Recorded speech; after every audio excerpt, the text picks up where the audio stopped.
हनुमान महाराज परिचय बतौनी माई प्रभु जी के हाल चल पुथरी कौन भाव से हरे राम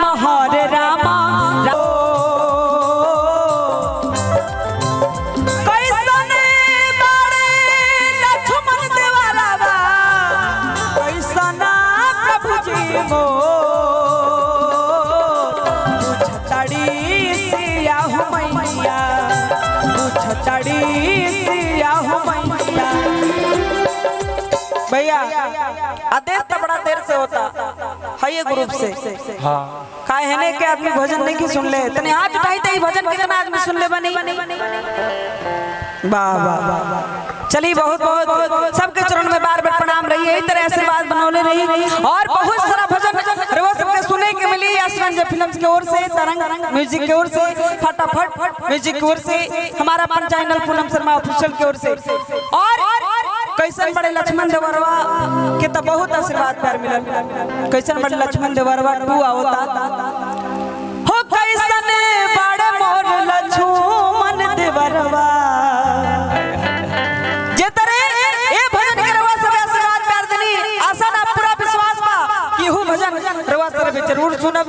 और हम जहां भी भजन तन को अच्छा लागत होके एक बार मीठी मीठी ताली के साथ ये भजन के आनंद उठाई कैसे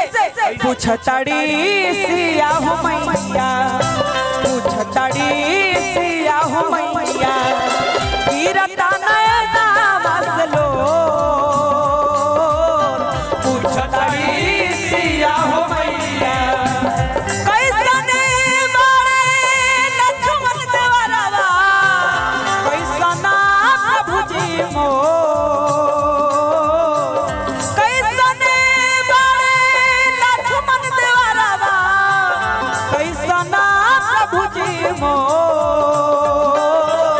पूछतड़ी सिया हो मैया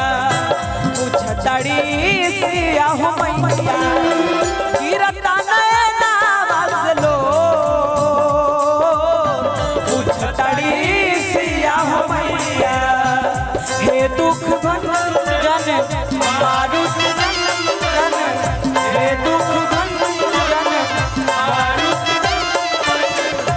सुन लो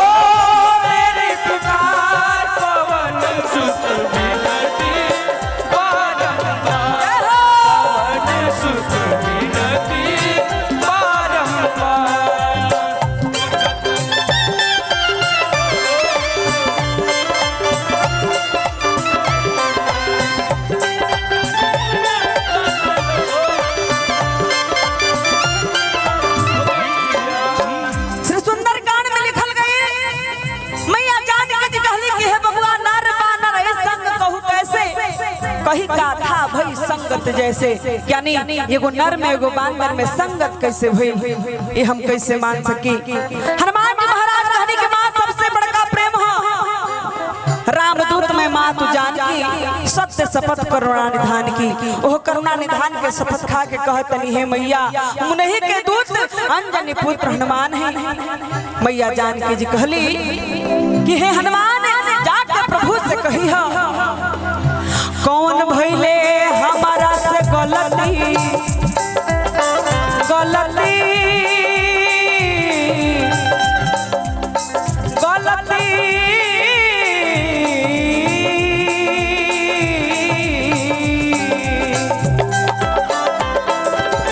कौन भइले हमारा से गलती लिहल ना सुधिया मो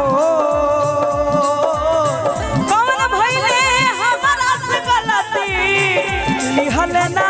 सुधिया मो पूछतड़ी माई जाना की रोतड़ी माई जाना गिरता नयना बसलो पूछतड़ी सिया हो मैया।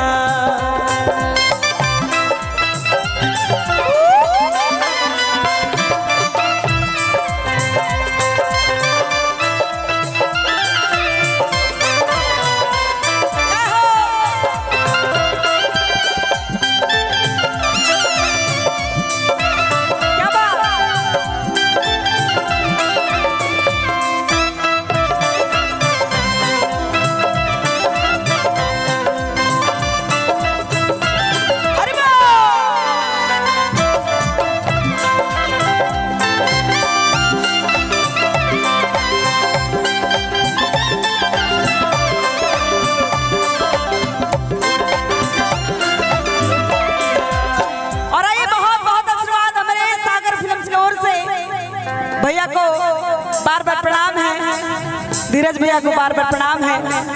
और मैया सर जी है, मैया दिन दुनी रात चौगुनी के कारोबार में वृद्धि बढ़ाए। और अगर लक्ष्मण देवरवा 4 लाख भइल बा तो अगला महीना में 6 लाख हो जाए। मैया जान के जी कहली कि है हनुमान हमरा से कौन अपराध भइल कि भगवान हमके बुला गईनी। जाके प्रभु से कहिया कि अब कितना कष्ट सही, कितना दुख सही लंका नगरी में, केतना ले सही हम विपत्तिया विपत्तिया विपत्तिया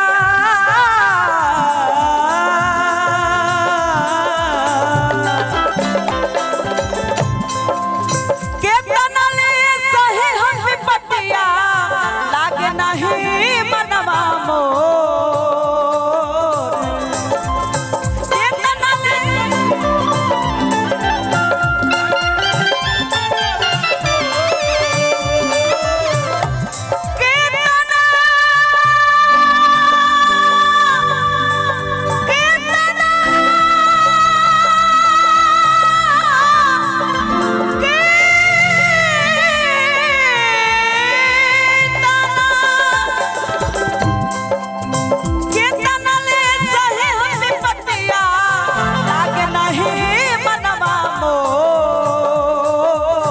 कहिया ले न प्रभु जी, कहिया ले न प्रभु लंकावा के ओ तड़ी सिया हो मैया।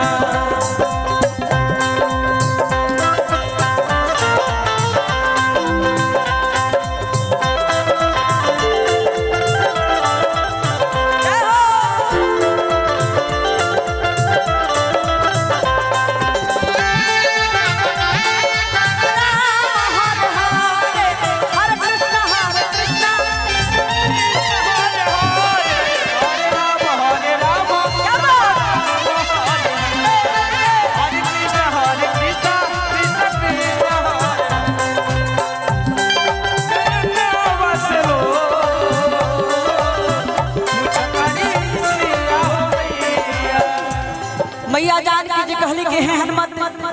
लंकापति रावण आके बार बार भय त्रास दिखावे लहे बबुआ। 1 मास के समय मिलल बजा के प्रभु से कही है बेरी बेरी रावण आके आके आके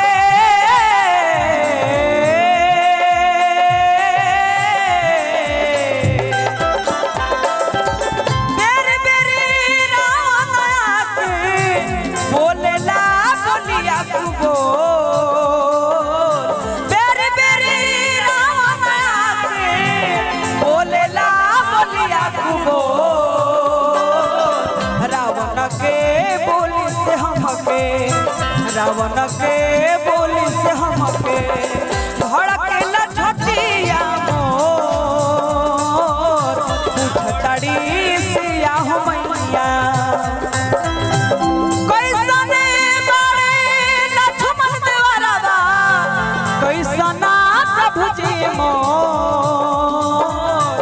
कैसने बारे लक्ष्मण देवरवा कैसना प्रभु जी मोर। छतड़ी सिया हो मैया गिरता नैना बसलो छतड़ी सिया हो मैया गिरता नैना बसलो छतड़ी सिया हो मैया छतड़ी सिया हो मैया छतड़ी सिया हो मैया।